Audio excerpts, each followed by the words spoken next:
সম্মানিত দিনী ভাই ও বোন, দিনে বা রাতে যখনই সময় পাবেন তিনটি জিকির করুন। এক, ধন সম্পদ বৃদ্ধি হবে, সন্তান না হলে সন্তান হবে। দুই, আপনার বাড়ি থেকে সকল প্রকার বালা মুসিবত দূর হয়ে যাবে। তিন, আপনার জীবনের সমস্ত গুনাহ ক্ষমা হয়ে যাবে। চার, আপনি মৃত্যুর সঙ্গে সঙ্গে জান্নাতে যাবেন, আপনার উপরে জান্নাত ওয়াজিব হয়ে যাবে। সুবহানাল্লাহ। সম্মানিত দিনী ভাই ও বোন, অনেকেই আছেন অভাবগ্রস্ত, অনেকেই ঋণগ্রস্ত, লক্ষ লক্ষ কোটি কোটি টাকা ঋণ করে ফেলেছেন, কোনোভাবে ঋণ পরিশোধ করতে পারছেন না। আপনার অভাব কোনোভাবেই দূর হচ্ছে না। অনেক আমল করেছেন, অনেক দোয়া করেছেন, অনেক চেষ্টা করেছেন। সম্মানিত দিনী ভাই ও বোন, আমি আপনাদেরকে বলবো, পবিত্র এই তিনটি জিকির আপনি যখন সময় পাবেন তখনই পাঠ করিবেন। আল্লাহ পাক রব্বুল আলামিন চতুর্দিক থেকে আপনাকে রিজিকের ব্যবস্থা করে দিবেন। সুবহানাল্লাহ। শুধু তাই নয়, অনেকে আছেন যারা বেকার বসে আছেন, চাকরি খুঁজছেন, একটি চাকরি হচ্ছে না, কোনোভাবেই খুঁজে পাচ্ছেন না। সম্মানিত দিনী ভাই ও বোন, আমি আপনাদেরকে বলবো, ছোট্ট এই জিকিরের আমলটি করুন। আল্লাহ পাক রব্বুল আলামিন আপনাকে অলৌকিকভাবে ভালো উন্নত মানের চাকরির ব্যবস্থা করে দিবেন। আপনি অবাক হয়ে যাবেন, আশ্চর্য হয়ে যাবেন। অনেকে আছেন বিদেশ যেতে চান, ভালো ভিসা পান না। সম্মানিত দিনী ভাই ও বোন, আমি আপনাদেরকে বলবো, পবিত্র এই তিনটি জিকির করুন। আল্লাহ পাক রব্বুল আলামিন আপনাকে উন্নত মানের ভালো ভিসার ব্যবস্থা করে দিবেন, যেটা আপনার জন্য অত্যন্ত উপকারী হবে। সুবহানাল্লাহ। সম্মানিত দিনী ভাই ও বোন, অনেকে অসুস্থ আছেন, অনেকেই অনেক সমস্যায় জর্জরিত আছেন। আমি সকলকে বলবো, আপনি যখনই সময় পাবেন এই তিনটি জিকির পাঠ করুন। আল্লাহ পাক রব্বুল আলামিন এই তিনটি জিকিরের বরকতে আপনার সকল সমস্যাকে দূর করে দিবেন। সুবহানাল্লাহ। তবে সম্মানিত দিনী ভাই ও বোন, এই তিনটি জিকিরের পূর্বে যদি 2 রাকাত নফল নামাজ পড়ে নিতে পারেন, কপাল খুলে যাবে, ভাগ্য পরিবর্তন হয়ে যাবে। আপনি যা চাইবেন আল্লাহ পাক রব্বুল আলামিন আপনাকে তাই দান করিবেন। সুবহানাল্লাহ। সম্মানিত দিনী ভাই ও বোন, এই 2 রাকাত নফল নামাজের ভিতরে একটি ছোট্ট বিশেষ দোয়া পাঠ করিবেন। যেই দোয়া পাঠ করিলে আল্লাহ পাক রব্বুল আলামিন বান্দাকে দুনিয়া ও আখিরাতে উভয় জাহানের সকল সমস্যাকে দূর করে দেন। সকল কঠিন রাস্তাকে আল্লাহ পাক রব্বুল আলামিন তার জন্য সহজ করে দেন। সুবহানাল্লাহ। শুধু তাই নয়, আল্লাহ পাক রব্বুল আলামিন ওই ব্যক্তির জন্য জাহান্নামের আগুনকে হারাম করে দেন। সুবহানাল্লাহ। সম্মানিত দিনী ভাই ও বোন, এই 2 রাকাত নামাজ কিভাবে পড়বেন, কোন কোন সূরা দিয়ে পড়বেন, প্রত্যেকটি বিষয় আপনাদেরকে সুস্পষ্টভাবে বলে দিব। অতঃপর কিভাবে আমলটি করিবেন তাও বলে দিব ইনশাআল্লাহ। সকলেই গভীর মনোযোগ দিয়ে শুনুন। সম্মানিত দিনী ভাই ও বোন, এই 2 রাকাত নামাজ পড়ার জন্য ভালোভাবে ওযু করিবেন। ওযু করার পূর্বে ছোট্ট 2টি বিষয় অবশ্যই লক্ষ্য রাখবেন। 1 নম্বরে ওযুর নিয়ত করা। ওযুর নিয়ত না করিলে ওযু পরিপূর্ণ হয় না, ওযু সহিহ হয় না, অথচ অধিকাংশ মানুষ জানে না। সম্মানিত দিনী ভাই বোন, এই জন্য আপনাদেরকে অনুরোধ করে বলবো, ওযুর পূর্বে অবশ্যই নিয়ত করিবেন। পবিত্র হাদিসের মধ্যে এসেছে, ইন্নামাল আমালু বিন্নিয়াত। প্রত্যেকটি আমল নিয়তের উপর নির্ভরশীল। সুবহানাল্লাহ। এই জন্য অবশ্যই এইভাবে নিয়ত করিবেন, আমি আল্লাহর সন্তুষ্টির জন্য ওযু করছি, তাহলে ওযুর নিয়ত হয়ে যাবে। অতঃপর বিসমিল্লাহির রহমানির রহিম পাঠ করে ওযু আরম্ভ করিবেন। ওযু শেষ করে আপনার ডান হাতের শাহাদাত আঙ্গুলটি আসমানের দিকে দিয়ে একবার পাঠ করিবেন, আশহাদু আল্লা ইলাহা ইল্লাল্লাহু ওয়াহদাহু লা শারীকা লাহু ওয়া আশহাদু আন্না মুহাম্মাদান আবদুহু ওয়া রাসূলুহু। আল্লাহর রাসূল সাল্লাল্লাহু আলাইহি ওয়াসাল্লাম বলেন, যে ব্যক্তি ওযুর পরে কালিমায়ে শাহাদাত পাঠ করিবে, আল্লাহ পাক রব্বুল আলামিন ওই ব্যক্তির জন্য জান্নাতের 8টি দরজা খুলে দিবেন। ওই ব্যক্তি জান্নাতের যেই দরজা দিয়ে ইচ্ছে সেই দরজা দিয়ে সসম্মানে বিনা হিসাবে জান্নাতে প্রবেশ করবে। সুবহানাল্লাহ। সম্মানিত দিনী ভাই ও বোন, আপনি যদি চান আপনার জান্নাতে যাওয়ার পথ অতি সহজ হোক, সুগম হোক, তাহলে অবশ্যই প্রত্যেক ওযুর পরে ছোট্ট এই কালিমাটি এইভাবে একবার পাঠ করে নেবেন ইনশাআল্লাহ। সম্মানিত দিনী ভাই ভাই ও বোন, কালিমাটি পাঠ করা শেষ করে একটি পবিত্র স্থানে চলে যাবেন, গিয়ে কিবলামুখী হয়ে দাঁড়িয়ে যাবেন। দাঁড়িয়ে একটি নিয়ত করিবেন এইভাবে, আমি কিবলামুখী হয়ে আল্লাহ পাক রব্বুল আলামিনের সন্তুষ্টির জন্য 2 রাকাত নফল নামাজ পড়িতেছি। নফল নামাজের নিয়ত করিবেন এইভাবে। নিয়ত শেষ করে প্রত্যেক নামাজে হাত দুটি যেইভাবে উঠিয়ে থাকেন ঠিক সেভাবে উঠাবেন। উঠিয়ে আল্লাহু আকবার বলে হাত দুটি ছেড়ে দিয়ে বেঁধে ফেলবেন। বাঁধার পরে সানা পাঠ করিবেন এইভাবে, সুবহানাকাল্লাহুম্মা ওয়া বিহামদিকা ওয়া তাবারাকা ইসমুকা ওয়া তাআলা জাদ্দুকা ওয়া লা ইলাহা গায়রুক। অতঃপর আউযু বিল্লাহ এবং বিসমিল্লাহ সহিশুদ্ধ করে এইভাবে পাঠ করিবেন, আউযু বিল্লাহি মিনাশ শাইতানির রাজীম, বিসমিল্লাহির রহমানির রহিম। অতঃপর সূরাত আল ফাতিহা সহিশুদ্ধ করে শুরু থেকে শেষ পর্যন্ত একবার পাঠ করিবেন। আলহামদুলিল্লাহি রাব্বিল আলামিন, আর রহমানির রহিম, মালিকি ইয়াউমিদ্দিন, ইয়াকা না'বুদু ওয়া ইয়াকা নাস্তাঈন, ইহদিনাস সিরাতাল মুস্তাকিম, সিরাতাল লাযীনা আন'আমতা আলাইহিম গায়রিল মাগদুবি আলাইহিম ওয়ালাদ-দাল্লিন। অতঃপর একবার বলবেন আমিন। অতঃপর বলবেন বিসমিল্লাহির রহমানির রহিম। অতঃপর যেহেতু প্রথম রাকাত, যে কোনো একটি সূরা পাঠ করে নেবেন ইনশাআল্লাহ। আপনাদের বোঝানোর জন্য আমি ছোট্ট একটি সূরা পাঠ করছি, ওয়াল আসর ইন্নাল ইনসানা লাফি খুসর ইল্লাল্লাযীনা আমানু ওয়া আমিলুস সালিহাতি ওয়া তাওয়াসাউ বিল হক ওয়া তাওয়াসাউ বিস সবর।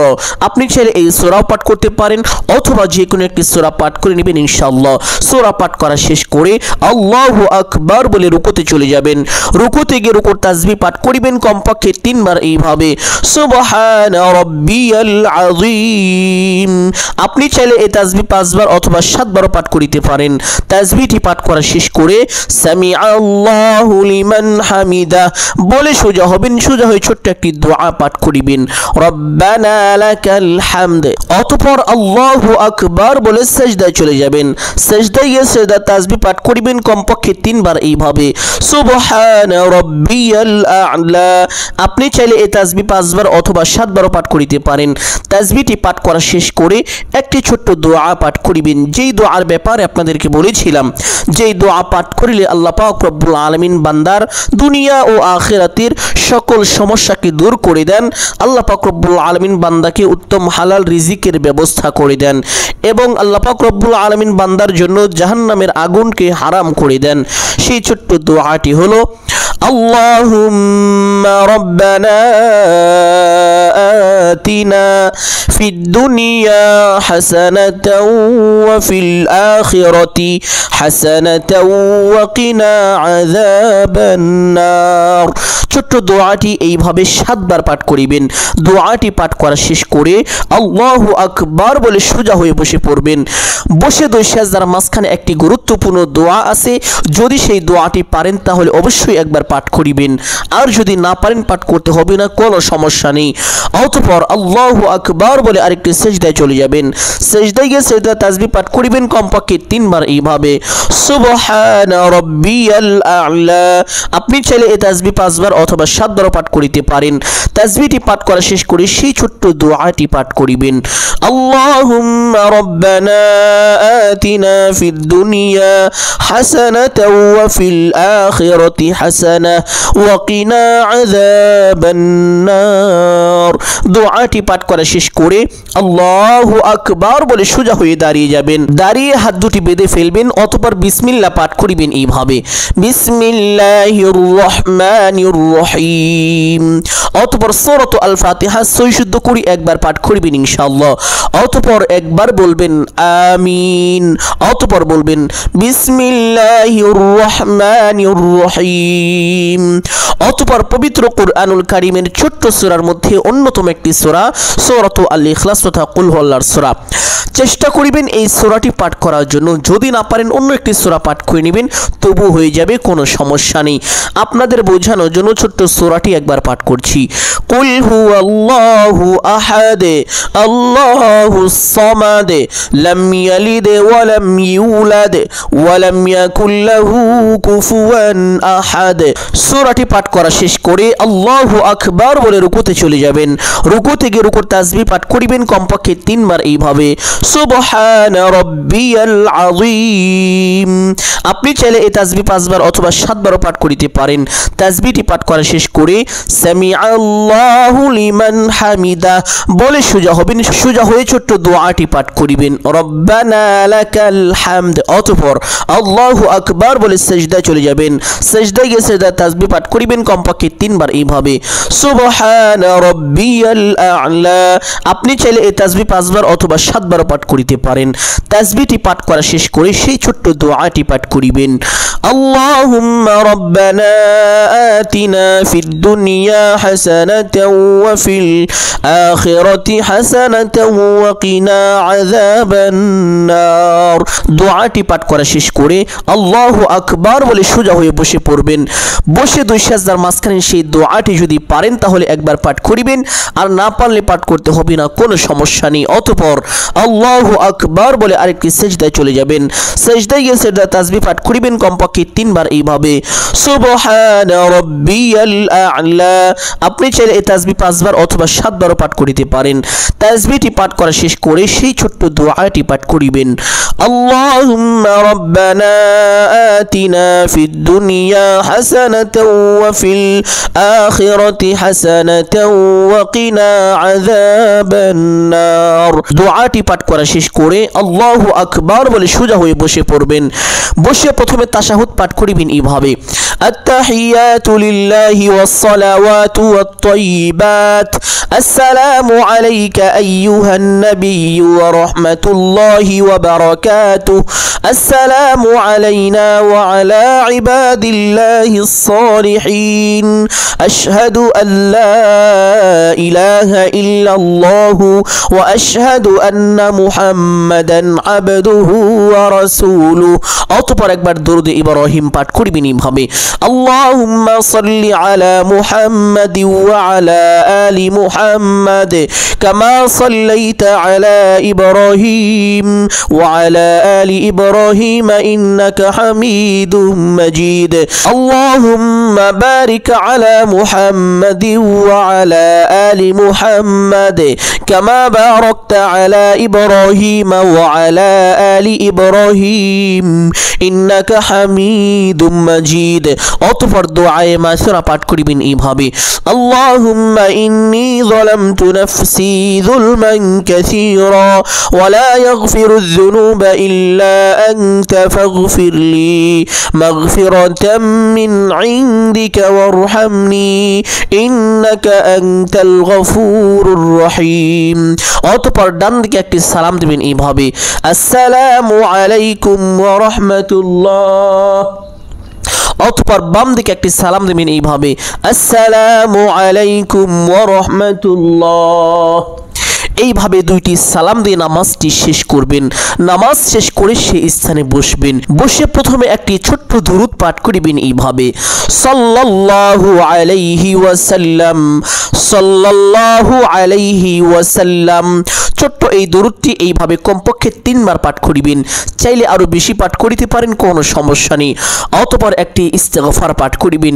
ইস্তেগফার পাঠ করার সময় আপনার সমস্ত গুনাহের কথা স্মরণ করে আল্লাহ পাক রব্বুল আলামিনের দরবারে ক্ষমার উদ্দেশ্যে এইভাবে পাঠ করিবেন, আস্তাগফিরুল্লাহ আস্তাগফিরুল্লাহ।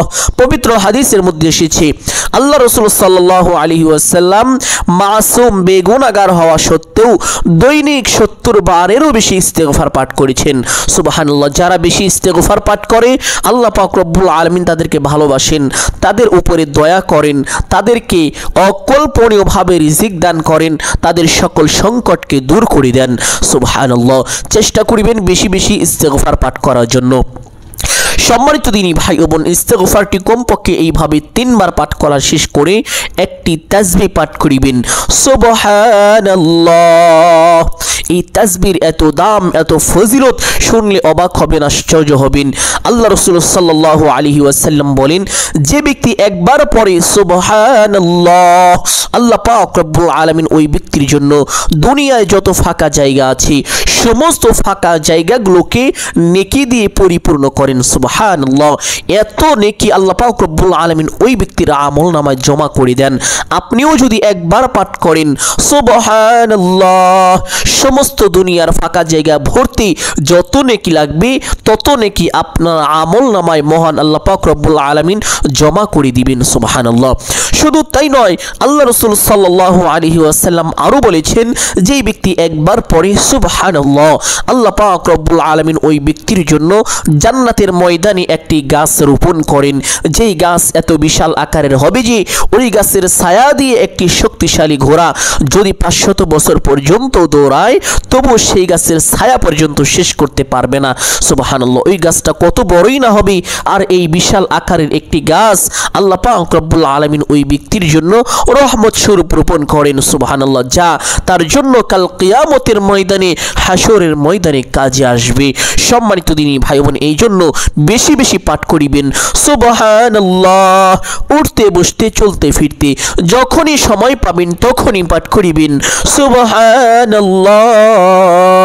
2 নাম্বার জিকির হলো আলহামদুলিল্লাহ। আল্লাহ রাসূল সাল্লাল্লাহু আলাইহি ওয়াসাল্লাম বলেন, সর্বোত্তম দোয়া হলো আলহামদুলিল্লাহ।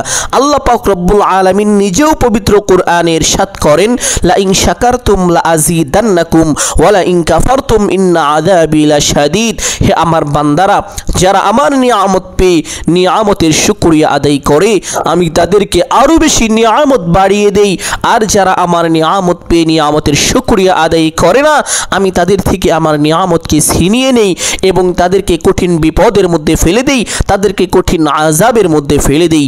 নাউযুবিল্লাহ। সম্মানিত দিনী ভাই বোন, দেখা যায় আমরা অনেকেই সবসময় বিপদের মধ্যে থাকি, বালা মুসিবত একটার পর একটা লেগেই থাকে, অভাব অনটন দুঃখ কষ্ট যেন আমাদের থেকে কখনোই দূর হয় না। তারা বুঝে নেবেন আপনি হয়তো আল্লাহ পাকের শুকরিয়া আদায় করেন না।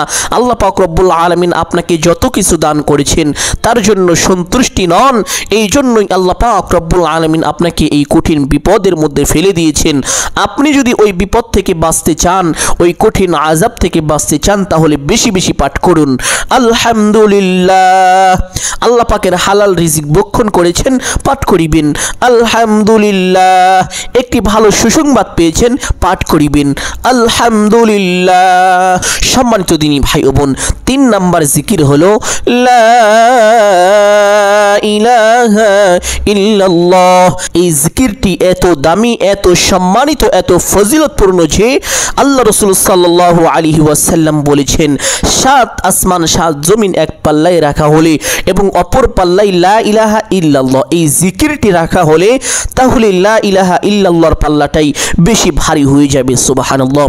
শুধু তাই নয়, প্রিয় নবী মুহাম্মদুর রাসূলুল্লাহ সাল্লাল্লাহু আলাইহি ওয়াসাল্লাম আরো বলেছেন, যেই ব্যক্তি দুনিয়ায় বসে বেশি বেশি পাঠ করিবে লা ইলাহা ইল্লাল্লাহ, মৃত্যুর সময় তার কালিমা নসিব হবে, আর মৃত্যুর সময় যার কালিমা নসিব হবে তার জন্য জাহান্নাম হারাম হবে, জান্নাত ওয়াজিব হবে।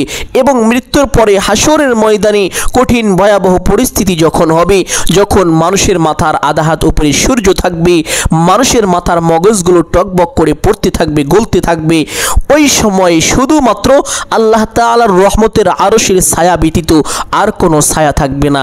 আর ওই জিকির করনেওয়ালা ব্যক্তি, যেই ব্যক্তি পড়ে লা ইলাহা ইল্লাল্লাহ, সেই ব্যক্তি ওই দিন রহমতের আরশের ছায়া পাবে। সুবহানাল্লাহ। শুধু তাই নয়, আল্লাহ রাসূল সাল্লাল্লাহু আলাইহি ওয়াসাল্লাম বলেন, ওই ব্যক্তি হাসরের ময়দানে এমন ভাবে উপস্থিত হবে তাকে দেখে মনে হবে তার জন্য জাহান্নাম পর্যন্ত হারাম হয়ে গিয়েছে। সুবহানাল্লাহ। সম্মানিত দিনী ভাই ও বোন, আল্লাহ রাসূল সাল্লাল্লাহু আলাইহি ওয়াসাল্লাম ওয়াসাল্লাম আরেক হাদিসের মধ্যে বলেন, লা ইলাহা ইল্লাল্লাহ দাখালাল জান্নাহ। যে ব্যক্তি ঈমানের সঙ্গে একবার পড়ে লা ইলাহা ইল্লাল্লাহ, তার জন্য আল্লাহর জান্নাত, সে আল্লাহর জান্নাতে প্রবেশ করবে। সুবহানাল্লাহ। সম্মানিত দিনী ভাই বোন, তাহলে আমরা উঠতে বসতে চলতে ফিরতে এই জিকিরটি পাঠ করিব, যখনই সময় পাবো তখনই আমরা পাঠ করিব। লা ইলাহা ইল্লাল্লাহ। এই তিনটি জিকিরের পাশাপাশি আরেকটি জিকির অবশ্যই করিবেন। সেই জিকিরটি হলো আল্লাহু আকবার। এর অর্থ হলো আল্লাহ সবচেয়ে বড়। যে ব্যক্তি আল্লাহ পাক রব্বুল আলামিনকে বড় বলে আখ্যায়িত করবে, মুখে স্বীকৃতি প্রদান করবে, আল্লাহ পাক রব্বুল আলামিন ওই ব্যক্তিকে প্রতিটি কাজে বড় করে দিবেন। সুবহানাল্লাহ। অনেক সময় দেখা যায় সমাজের মধ্যে অনেক মানুষ আছেন যারা নিম্ন স্তরের, যারা সবসময় অপমানিত হয়ে থাকে, অসম্মানজনক হয়ে থাকে। তারা যদি বেশি বেশি পাঠ করে আল্লাহু আকবার, আল্লাহ পাক রব্বুল আলামিন তাদেরকে এত সম্মান দান করিবেন যা দুনিয়ার কোনো রাজা বাদশাকেও আল্লাহ পাক দান করেননি। সুবহানাল্লাহ। সম্মানিত দিনী ভাই বোন, এই জন্য বেশি বেশি পাঠ করিবেন আল্লাহু আকবার। যেই ব্যক্তি আল্লাহ পাক রব্বুল আলামিনের প্রশংসা করেন গোপনে, আল্লাহ পাক রব্বুল আলামিন তার প্রশংসা করেন প্রকাশ্যে। আর যে ব্যক্তি আল্লাহ পাক রব্বুল আলামিনের প্রশংসা করেন প্রকাশ্যে, আল্লাহ পাক রব্বুল আলামিন তার প্রশংসা করেন ফেরেশতাদেরকে নিয়ে মিটিং করেন সেই মিটিংয়ে। সুবহানাল্লাহ। তাহলে আপনি ভাবুন, আপনি মনে মনে আল্লাহু আকবার এই তাসবিহ পাঠ করিবেন, নাকি আওয়াজ করে উচ্চ সুরে আল্লাহু আকবার এই তাসবিহ পাঠ করিবেন। সম্মানিত দিনী ভাই ও বোন, শুধু তাই নয়, এই তাসবিহ বেশি বেশি পাঠ করিলে আল্লাহ পাক রব্বুল আলামিন বান্দার সকল সংকটকে দূর করেন, রিজিকের মধ্যে বরকত দান করেন। আপনাদেরকে যেই সকল তাসবিহগুলোর কথা বললাম, এইভাবে তাসবিহ সকল পাঠ করার পরে আপনি একটি দরুদ পাঠ করিবেন এইভাবে, আল্লাহুম্মা সাল্লি আলা মুহাম্মাদ ওয়া আলা আলি মুহাম্মাদ কামা সাল্লাইতা আলা ইব্রাহিম ওয়া আলা আলি ইব্রাহিম ইন্নাকা হামিদুম মাজিদ। দরুদ পাঠ করার পরে দোয়া মোনাজাত করিবেন। এখন আপনি যা চাইবেন আল্লাহ পাক রব্বুল আলামিন আপনার সকল চাওয়াকে পূরণ করিবেন। কথা হলো এই তাসবিহগুলো আমলের সময় কতবার করে পাঠ করিব। সম্মানিত দিনী ভাই বোন, আমলের সময় প্রত্যেকটি তাসবিহ 100 বার করে পাঠ করিবেন ইনশাআল্লাহ। অতঃপর দোয়া মোনাজাত করিবেন এইভাবে, আলহামদুলিল্লাহি রাব্বিল আলামিন ওয়াসসালাতু ওয়াসসালামু আলা সাইয়্যিদিল আম্বিয়াই ওয়াল মুরসালিন। এখন আপনার যা কিছু প্রয়োজন সমস্ত কিছু চাইবেন, আল্লাহ পাক রব্বুল আলামিন আপনার সকল চাওয়াকে পূরণ করিবেন, সকল দোয়াকে কবুল করিবেন। এই জন্য বেশি বেশি চাইবেন। চাওয়া শেষ করে একবার বলবেন, হে আল্লাহ, আপনার হাবিবের উসিলা করে আমার সকল দোয়াকে কবুল ও মঞ্জুর করে নিন। অতঃপর বলবেন আমিন আমিন আমিন বিরহমাতিকা ইয়া আরহামার রাহিমিন। এইভাবে যদি এই আমলটি করতে পারেন, কপাল খুলে যাবে, ভাগ্য পরিবর্তন হয়ে যাবে, যা চাইবেন তাই পাবেন ইনশাআল্লাহ। সম্মানিত দিনী ভাই ও বোন, আমি আশা করছি আজকের আলোচনাটি অত্যন্ত গুরুত্বপূর্ণ এবং উপকারী ছিল। অতএব সকলকে বলবো সদকায়ে জারিয়ার উদ্দেশ্যে কমপক্ষে একটি হলেও শেয়ার করে দিবেন। যদি আলোচনাটি ভালো লাগে একটি লাইক করবেন, কমেন্টে আমিন বলে দোয়ায় শরীক থাকবেন। যারা এই চ্যানেলে নতুন দর্শক রয়েছেন, চেষ্টা করিবেন চ্যানেলটি সাবস্ক্রাইব করে রাখার জন্য। সকলের জন্য অন্তর থেকে দোয়া করি আল্লাহ পাক রব্বুল আলামিন সকলকে ভালো রাখুন, সুস্থ রাখুন, জানে মালে কামার রিজিতে প্রচুর পরিমাণ বরকত দান করুন। সকলেই বলি আমিন সুম্মা আমিন। আসসালামু আলাইকুম ওয়া রাহমাতুল্লাহি ওয়া বারাকাতুহু।